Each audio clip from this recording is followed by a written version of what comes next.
ජේසු පේටයි ඔබ හැම කෙනෙකොටම ජේසුස් වහන්සේ තුළට ඔබ අලුත් කෙනෙක් නම් ඔබට තියෙන තවත් ප්‍රශ්නයක්කට මම ඔබට උපකාර කරන්න යනවා. ඔබ සභාවට යා යුත්තේ කෙසේද? ඔබට ඒක හරිම ප්‍රශ්නයක්. පළමුවෙන්ම මොකද්ද ඔබ සභාවට යන අරමුණ? ඔබ ජේසුස් වහන්සේ පිළිගත්තා. ඔබ ජේසුස් වහන්සේ පිළිගත්තේ නැති කෙනෙක් වෙන්න පුළුවන්.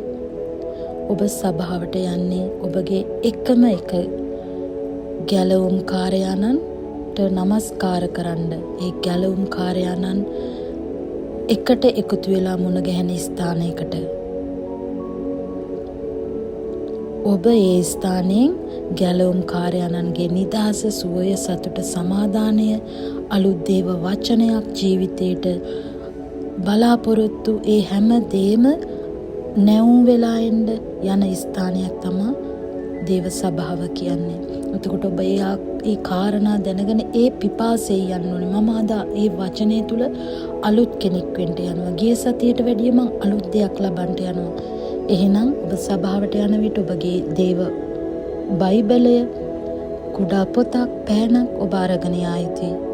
දේවදාසයා කියන ඒ දේව වචන ලියාගෙන, ඒ වැදගත් කරුණු ලියාගෙන ඊළඟ සතිය නැවත සභාවට යන්න කලින් ඒ දේව වචන නැවත බයිබලේ පෙරලලා ඔබ ඒවා මෙනෙහි කරලා ඔබ සභාවට යා යුතුයි.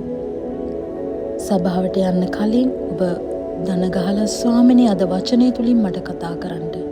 අද ඔබ වහන්සේ අලුත් දෙයක් මගේ ජීවිතයට එකතු කරන්න කියලා දන ගහලා යාඥා කරලා ඔබ යන්න. ඔබගේ හදවත සකසාගෙන යන්න. ඒ වගේම ඔබට ප්‍රශ්නයක් ඇති, මං අඳින්නේ කොහොමද? පළඳින්නේ කොහොමද? සමහර අය සභාවට ඇඳගෙන යනවා එක එක විදියට. මම කොහොමද ඇඳගෙන යන්නේ? මම ඔබට කියනවා. ඔබ ජේසුස් වහන්සේ තුලට ආවා. ඔබ තුලින් ජේසුස් වහන්සේ මිනිසයන්ට දකින්න සලස්සන්න.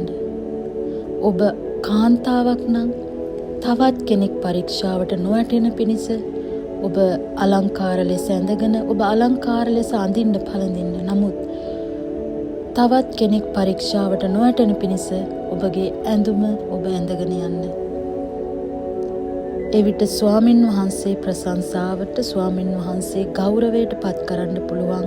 උන්වහන්සේ ඔබ තුලින් දකින්න සලස්සන්න. ඒ අඳින පළඳින විදිය සභාවට විතරක් නෙමෙයි ඔබේ ජීවිතේ තියාගන්න. සභාවට විතරක් ඔබ ඒ ආකාරයෙන් පිළිවෙලට ලස්සනට ඇඟ වැහෙන්න ඇඳගෙන ගිහින් එළියේදී ඔබ වෙනත් ආකාරයකින් අඳිනවා නම් ඔබගේ ජීවිතේ දෙකක්.